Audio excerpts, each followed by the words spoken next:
UCLA women's head basketball coach Cori Close, juniors Gabriela, Jaquez, and Kiki Rice. Coach, ready for an opening statement? Yeah, thanks for all the excitement and coverage and buzz that this group in this room helped us create surrounding this game. And just really pissed off we didn't show up and do our jobs. And we credit to USC. They were tougher. And that's very tougher and more disciplined, and they did their jobs, and we weren't as tough, and we didn't do our jobs. It's pretty much like this. Nothing to do with that. And we're going to have to do some real hard looks in the mirror. It's a very weird dichotomy because on the one hand, we have a team that's lost 2 games all year, and we have a lot to still play for, and we have a lot to be proud of. And at the same time, I'm really angry. And we let each other down today. And we always say the tougher, more together, more disciplined team wins, and we didn't have their back. These 2 right here fought their butts off. And they were trying everything to bring everybody with them. And we need more people that can be counted on to do their jobs like these 2 did. Period.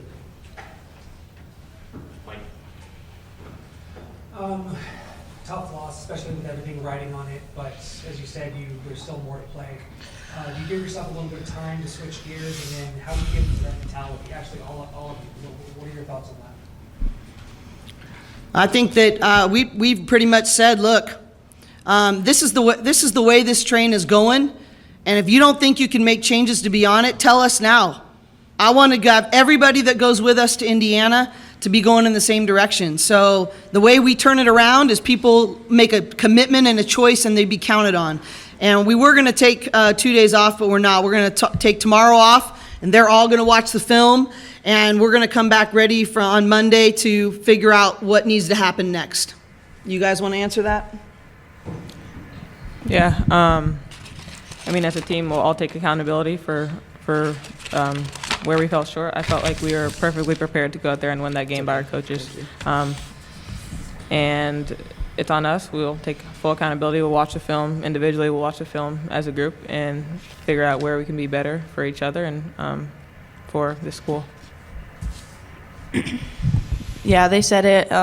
Just everyone taking accountability of how we can improve and what went wrong, and really watching over the film with the scout in mind, with the mentality that you came out to play in mind. And I'll be the first to say, I need to go back and watch it too. I need to learn from what I did wrong and how I can be better, because it's March now and these games are going to be tough. The coach mentioned how you fought in the game. You had a little tussle with Raya, where you ended up taking the ball, it was a jump ball. What were you trying to do as far as in that moment when you guys had that tie up in the game? Just trying to finish out the play. I felt like I wanted to give it all I had in this game and show it for my teammates. So just trying to get everyone going, show what this game meant to me, to Gab, to I would think most of us, all of us. But yeah, just trying to give full effort. This is for all you guys. Obviously, you both very talented teams, and you guys do have a lot to play for in Indianapolis in the tournament. But is there a part of you guys that does want another crack at USC, knowing the stakes that it has in the city, just the rivalry, and both great teams? Is there a part of you guys that wants another crack at it? 100%. Absolutely. Yes. If you're a competitor, yes, bring it on. And if we don't, there's something bigger wrong. If any in our locker room would answer differently, don't come back. Yes. Kiki and Gabs, can you kind of compare this moment to anything else you've experienced so far in your athletic careers, and from a leadership perspective, what can you draw on to kind of get your team out of this and get a little bit tougher, where he's asking for you? Yeah, I mean, I think the disappointment is a little bit similar to our Sweet 16 game last year, where we lost to LSU. I think similar disappointment. Same with our Pac-12 tournament game last year. And I think, again, we'll regroup. We'll get better. We'll respond from this for sure. But I do think that we're going to have to figure out a way to be different than we have been this entire year. Yeah, similar to Kiki. I mean, sadly, we've been in situations like this before, and we don't like it. So we really got to change. And from like the leadership perspective that you asked, I think that for me personally, I just try to play with a lot of heart, and I try to feed that to my teammates. And, you know, that's just, I try to do the best I can with that. Mm-hmm. There's a lot they can draw on, though.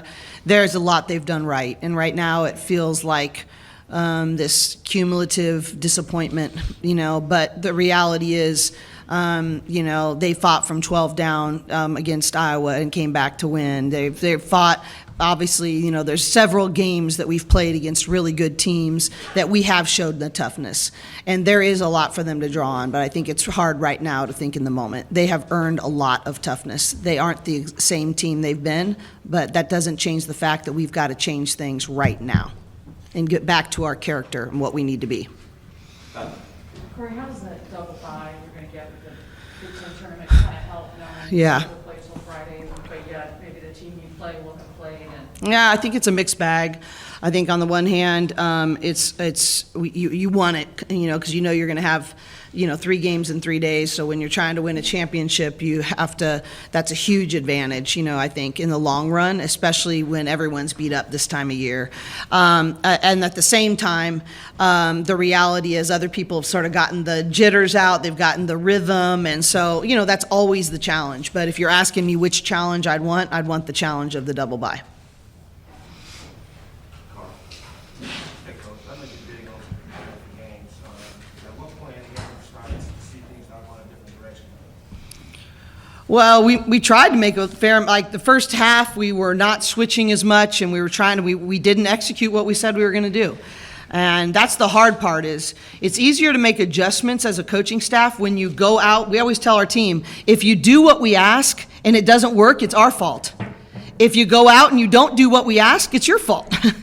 And so it's really hard to go back into the locker room and go, okay, let's make this adjustment. We did make the adjustment in the second half that we started switching the ball screens more. We started, having some different rotations that we tried to have to give Juju some different looks, and I thought we defended much better in the second half. But, it's really hard when the bottom line, Coach Tony said it in the locker room, is that we didn't come out ready. We were not locked in as a whole unit, as a whole team. And so you're trying to think as a coach, okay, can we get us locked in to execute what we said after watching hours and hours and hours of film of what is going to take? Or do we just need to start over? And, we did make the choice to make some changes in how we played the screens, but those are always going to happen in games. We were beating them on some switches they were having, and Gabs was doing a great job on those slips, and then they made some adjustments. But it's only an adjustment game if your team is totally locked in. And then you can make a lot of adjustments. But, I'm looking at, bottom line is we're going to keep some of those things in our locker room. But bottom line is these two did everything they could to get them together. I know I think you all know me well enough now that I'm going to say myself first. But I'll tell you, our team was prepared. And we knew what to do, and we didn't do it. And so we got to figure out the why. I know our team's hearts. I trust their work ethic, and I trust their hearts, but something got in the way of us doing our jobs tonight and being dependent upon to do our jobs. So, as soon as, we made a run, the biggest thing we had to do is quit turning the ball over because they were scoring in transition off of our turnovers. I think they ended up with 27 points off of our 16 turnovers. That's a lot. 11 second chance points. And we missed 8 free throws. That's a bad recipe to win a game like this. Coach, you've said it here several times throughout the season, giving a call to action to your players. Sometimes, most of the times it was during a win. This time now it's, leading the longest. how do you get them, like, how do you attack that challenge of getting cohesive together and get on board, especially this late in the season? Well, I don't think there's much time. A choice and a commitment needs to be made. And if you haven't been humbled by this experience, the pain of where you are has to be greater than the pain it will take to change. You want the pain of discipline or the pain of regret? And right now, we are dealing with the pain of regret. And what are you willing to do about it? And our staff is always going to go first and go, hey, where could we have done differently? Should I have called that second time out here? Should I have done this? Should I have done that? We are always going to go back and look at that first. But we got to meet in the middle. And right now, it's really painful. But what are you willing to do about it? And, that's what's the next 48 hours are going to be for us, is making that decision. And that's our job as leaders.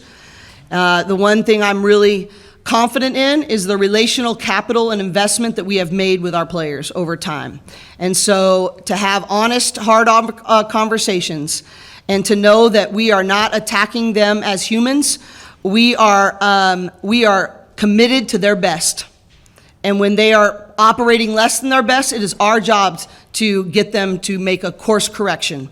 And we need a course correction right now. Sabrina, then Haley.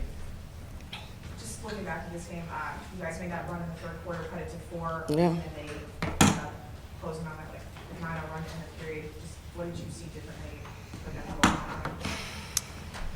that? We turned the ball over. We didn't execute the scout, and we didn't go to what we were supposed to be going to, whether that's offensively, defensively. But those were just mental errors and like self-inflicted wounds. They didn't do anything. I didn't think they really did anything to like prevent us from, being able to run our offense. But we just turned the ball over and made bad decisions.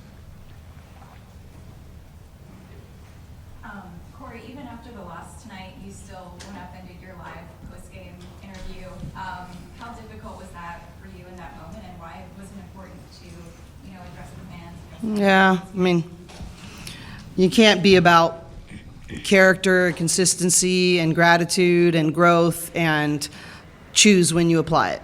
And if I expect our players to respond in that way and to make right choices and to be about the right things, we get a lot.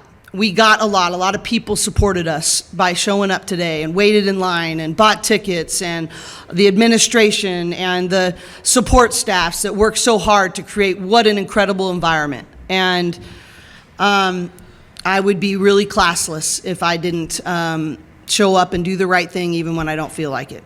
And, that's my job. And if I can't do that, how can I expect them to? Coach, it seemed like the ball didn't get in Lauren's hands as much in this game. Was it difficult to get her more touches?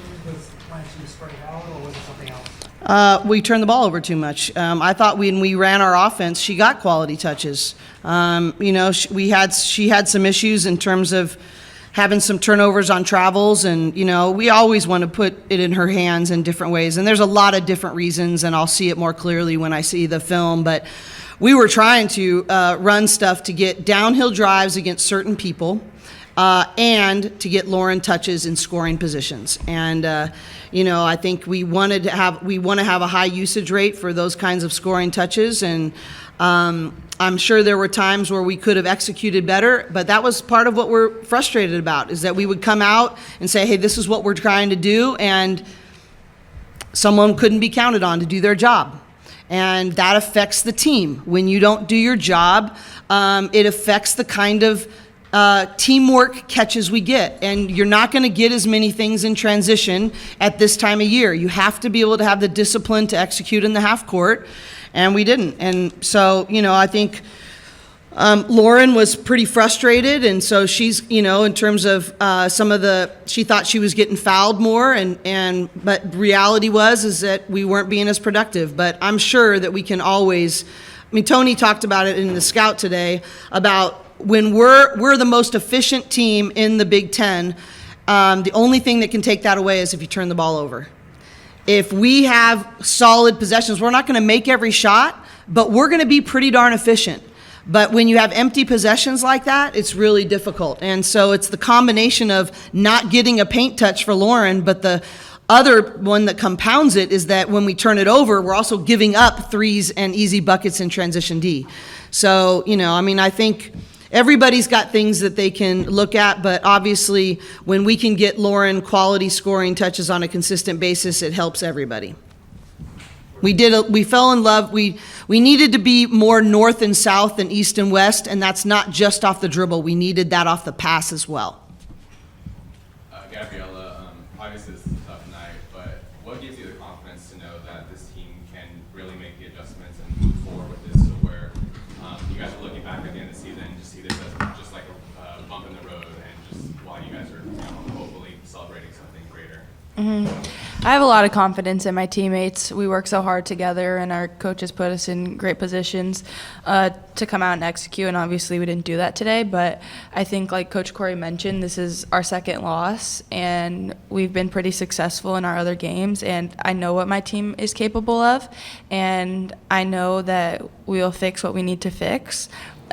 Because it's March now and the time is now. So I still have so much confidence in my teammates, and I know they work so hard, and yeah.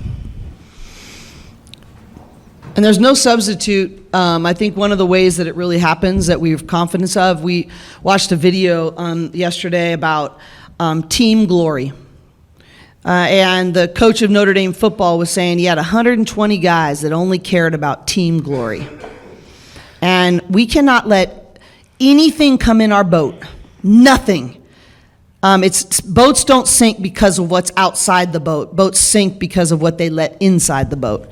And we have got to be about, everybody's got to shed anything individually. Like, this is a team game. And bottom line is, the way you fix it, the way we can be so optimistic is everybody comes in willing to shed something, and we're only committed to team glory, period. And if you can't choose that, you can't choose us. Thanks. Thank you all. Thank you.